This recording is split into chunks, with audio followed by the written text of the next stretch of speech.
He guys, welcome to my YouTube channel. Guys, आज की इस वीडियो में हम बात करेंगे क्लास 10th सामाजिक विज्ञान सोशल साइंस एसएसटी का वायरल 3 मार्च को यही प्रश्न आपकी बोर्ड एग्जाम में पक्का आएगा। ठीक है, ये प्रश्न आपकी बोर्ड एग्जाम में आ रहे 100%। ये प्रश्न बहुत ज़्यादा इंपॉर्टेंट है और आपके बोर्ड एग्जाम में अब 3 मार्च को ही देखने को ये प्रश्न मिलेंगे। ठीक है, तो जो सबसे पहला क्वेश्चन है, आपको इस वीडियो में बहुविकल्पी प्रश्न, दीर्घ उत्तरी प्रश्न और लघु उत्तरी प्रश्न यानी सभी का समावेशन किया गया है।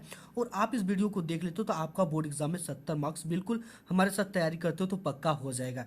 ठीक है, तो सबसे पहला जो क्वेश्चन है वो है साइमन कमीशन भारत कब पहुंचा था। ठीक है, तो दे रखा है कि वर्ष 1923 ईस्वी में, वर्ष 1928 ईस्वी में, वर्ष 1929 ईस्वी में, वर्ष 1930 ईस्वी में। तो देखो, जो साइमन कमीशन था ना वो सन 1929 ईस्वी में भारत पहुंचा था। ठीक है, ये सब जो है रॉन्ग हो जाएंगे। आपका ये वाला ऑप्शन क्या है, तीसरे का एक्यूरेट हो जाएगा। ठीक है, सही हो जाएगा। इसके बाद जो नेक्स्ट क्वेश्चन है कि राष्ट्रवाद का प्रारंभ जिस देश से हुआ था वह है जर्मनी, इटली, फ्रांस, इंग्लैंड। ठीक है, तो राष्ट्रवाद का प्रारंभ फ्रांस से हुआ था। ऑप्शन नंबर आपका सी वाला क्या हो जाएगा, करेक्ट हो जाएगा। नेक्स्ट क्वेश्चन है वनों के ह्रास के कारण कौन सी समस्या उत्पन्न होती है। वनों का ह्रास, ह्रास का मतलब क्या होता है, इस वनों की कटाई कर देना। ठीक है, वनों का खत्म होना धीरे धीरे। तो ये जो इससे क्या क्या समस्याएं उत्पन्न होती है, मृदा अपरदन होती है कि वर्षा में कमी होती है कि प्रदूषण में वृद्धि होती है कि ये सभी होती है। ठीक है, तो देखो, जब भी आप वनों का ह्रास करोगे यानी वनों को कम करोगे, वनों को अपनी आवश्यकता के लिए काटोगे तो ये क्या होगा, मृदा अपरदन करे कम होगा।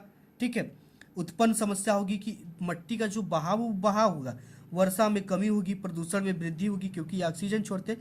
तो ऑप्शन नंबर आपका जो चौथा ये करेक्ट हो जाएगा। ये सभी समस्या उत्पन्न हो जाएंगी वनों के ह्रास के कारण।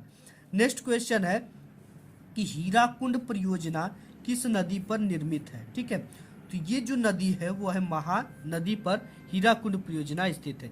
नेक्स्ट क्वेश्चन आपका है कि उत्तर प्रदेश की सबसे बड़ी नदी घाटी परियोजना कौन सी है। ठीक है, काफी इंपॉर्टेंट क्वेश्चन है। तो दे रखा है कि माता टीला, रामगंगा, गंडक, रिहंद। ठीक है, तो देखो, जो आपका उत्तर प्रदेश की सबसे बड़ी नदी घाटी परियोजना है ये रिहंद है। ठीक है, आपने यहाँ पे टूर ट्रेवलिंग भी की होगी, आपके स्कूल का टूर भी आया होगा। ये उत्तर प्रदेश के सोनभद्र जिले के पिपरी नामक स्थान पर स्थित है। ठीक है, काफ़ी पॉपुलर है और काफ़ी बड़ा ये एक तरह से आप कहो तो कृत्रिम डैम बनाया गया है।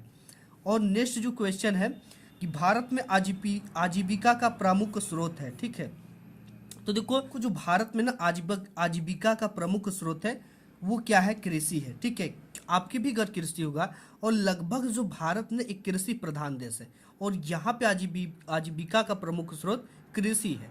ठीक है, नेक्स्ट क्वेश्चन देख लेते हैं। नेक्स्ट क्वेश्चन आपका है कि किस वस्तु का निर्माण भारत नहीं करता है। ठीक है, काफी का कि तंबाकू का कि उर्वरक का कि चाय का। ठीक है, काफी का भी करता है, तंबाकू का भी करता है, चाय का करता है, भारत उर्वरक का निर्माण नहीं करता है। ठीक है, नेक्स्ट क्वेश्चन है कि रानीगंज कोयले की खान स्थित है।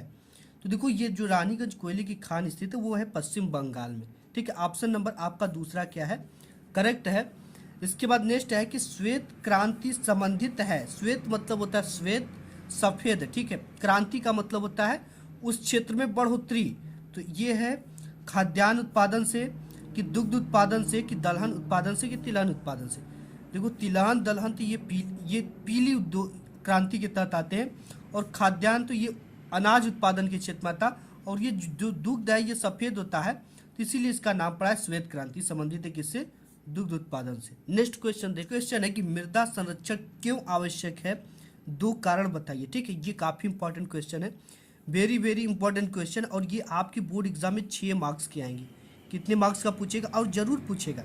ठीक है, ये बिल्कुल छपने वाला प्रश्न है, ये छप चुका है। अब आपको 3 मार्च को ही देखने को मिलेगा। मृदा संरक्षण, मृदा यानी मिट्टी, संरक्षण यानी कि सुरक्षित रखना क्यों आवश्यक है, 2 कारण बताइए। ठीक है, तो देखो, जल या वायु के प्रभाव से मिट्टी के ऊपरी परत का बहकर एक स्थान से दूसरे स्थान पर स्थानांतरित होना ही मृदा का क्षरण कहलाता है। ठीक है, जल या वायु के प्रभाव से। ठीक है, ये जल भी हो सकता है क्योंकि जल नदियां जब आती है तो तेजी से मिट्टी को क्या करती है, बहा ले जाती है, और वायु भी बहाती है। तो इसी तरह कह रहा है जल या वायु के प्रभाव से मिट्टी के ऊपरी परत का बहकर स्थानांतरित होना ही मृदा का क्षरण कहलाता है। अब इसके बाद मृदा क्षरण आवश्यक है। ठीक है, बहुत आवश्यक है क्योंकि मानव का जीवन का अस्तित्व मृदा पर ही निर्भर है। मनुष्य की प्राथमिक आवश्यकता जैसे भोजन, वस्त्र, मकान आदि की पूर्ति मृदा द्वारा ही होती है। ठीक है, इसलिए मृदा संरक्षण काफी आवश्यक है, क्योंकि अगर मृदा नहीं रहेगी तो मनुष्य का भी अस्तित्व धीरे धीरे नष्ट हो जाएगा। इसलिए इसका सबसे ज़्यादा संरक्षण करना चाहिए। इसके बाद मृदा संरक्षण के उपाय क्या हो सकते हैं? ज़्यादा से ज़्यादा आपको वृक्ष लगाना चाहिए। वृक्ष क्या करते हैं कि मृदा के कटान को रोकते हैं। ठीक है, उस जगह की मिट्टी को अपने जड़ों से बांधे रहते हैं। खेतों में मेड़ का निर्माण करना। मेड़ निर्माण करने से क्या होती है कि पानी बहुत तेज नहीं बहती है। ठीक है, मेड़ों क्या रुकती है, फिर उसके बाद मेड़ों से धीरे धीरे होकर बहती है, जिससे कि आपकी खेतों की मिट्टी एक जगह से दूसरे जगह पे बहकर क्षरण नहीं होती या नष्ट नहीं होती। फिर है कि ढालों पर सीढ़ीदार खेत बनाकर, क्योंकि अगर ढलान बिल्कुल ऐसे रहेगा ना तो वो क्या करेगा कि पूरी की पूरी मिट्टी नीचे बह जाएगी। तो आपको क्या करना है, अगर ढालों पर सीढ़ीदार खेती हो रही है तो ढालों पर क्या करना, सीढ़ीदार खेती बना देना। ठीक है, इससे क्या होगा कि मिट्टी जो बहेगी ना तो सबसे पहले यहाँ पर आएगी, यहाँ से आएगी, फिर यहाँ से आएगी, धीरे धीरे बहेगी। ये नहीं कि पूरा एकाएक बह जाए। ठीक है, यहाँ पे रुकेगी भी, बहुत ज़्यादा एरिया रहेगा तो ढालों पर सीढ़ीदार खेती करने के लिए। और पशु चराई पर नियंत्रण रखना है। ठीक है, क्योंकि पशु जब ना घास चरते हैं तो जब घास को चरते हैं तो घास कबर जाता है वहाँ से, जब कबरता है तो उसमें से कुछ मिट्टी भी उसके साथ कबर जाती है। ठीक है, तो उससे भी क्या होता है, मृदा का क्षरण होता है। और मृदा अपरदन का संरक्षण करना चाहिए। ठीक है, जैसे भी हो सके आपको मृदा का अपरदन का संरक्षण करना चाहिए। नेक्स्ट क्वेश्चन, वनों के किन्हीं प्रत्यक्ष लाभ को लिखिए। ठीक है, वनों की जितने भी प्रत्यक्ष लाभ है उसको लिखने के लिए करा। काफ़ी इंपॉर्टेंट क्वेश्चन, ये आपके बोर्ड एग्जाम में आ रहा है। ठीक है, तो वनों की देखो क्या है प्रत्यक्ष लाभ। वनों से हमें घरेलू की वस्तुएं मिलती हैं। ठीक है, घरेलू के लिए लकड़ी मिलते हैं, खाने के लिए फल मिलते हैं, और आपको एक ऑक्सीजन भी मिलती है। ठीक है, ये जो प्रत्यक्ष है जो दिखाई दे रहा है, ऑक्सीजन प्रत्यक्ष नहीं होगा। ठीक है, घरेलू की वस्तुएं मिलती हैं, पशु हेतु चारा मिलता है। ठीक है, कोई पौधे से पशु को चारा मिल जाता है, जैसे पकड़ी का पेड़ हो गया, इसीलिए बकरी को भी पत्ता उसका खाती है। खाना बनाने हेतु ईंधन के लिए लकड़ी भी मिलता है। वन्य जीवों का आवास प्राप्त है। कई सारे जंगल में जो पशु पक्षी रहते हैं, जानवर रहते हैं, वो क्या करते हैं कि पेड़ की ही छांव में रहते हैं। और कई तरह की औषधियाँ वो फल भी प्राप्त होते हैं हमें पेड़ों से। ठीक है, इसके बाद नेक्स्ट और काफ़ी important, very very important question है, ये है कि भारत की प्रमुख बहुउद्देशीय नदी घाटी परियोजनाओं का नाम लिखिए।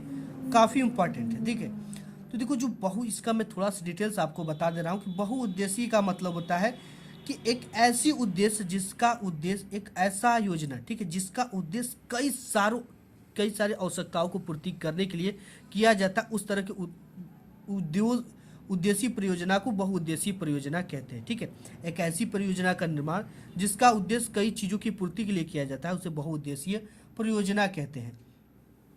बहुउद्देशीय परियोजना में जैसे दामोदर नदी घाटी परियोजना, भाखड़ा नांगल घाटी परियोजना, हीराकुंड नदी घाटी परियोजना, सरदार सरोवर नदी घाटी परियोजना। देखो इन परियोजना से क्या होता है कि सबसे पहले तो पानी एकत्रित किया जाता है। पानी एकत्रित करने से क्या होता है कि बाढ़ की समस्या खत्म हो जाती है। कोई कोई ऐसे बांध है जिसको छोड़ दो तो पूरा का पूरा शहर डूब जाएगा, तो उससे क्या होगा कि पानी तो संरक्षित हुआ, इसके बाद उससे बिजली उत्पादन हुआ। बिजली उत्पादन के बाद जो पानी बचता है वो नहरों के द्वारा किसानों को खेत में पहुंच जाता है, जिससे उनकी फसल का पैदावार होता है। ठीक है, तो इससे कई सारी, और मछली पालन भी किया जाता है, बांध बना कर बड़े बड़े, तो इससे सरकार को काफ़ी ज़्यादा लाभ होते हैं। तो यही है भारत की प्रमुख बहुउद्देशीय नदी घाटी परियोजना का नाम है। तो गाइस आज की इस वीडियो में बस इतना ही। मिलूंगा एक नेक्स्ट वीडियो में, तब तक के लिए धन्यवाद।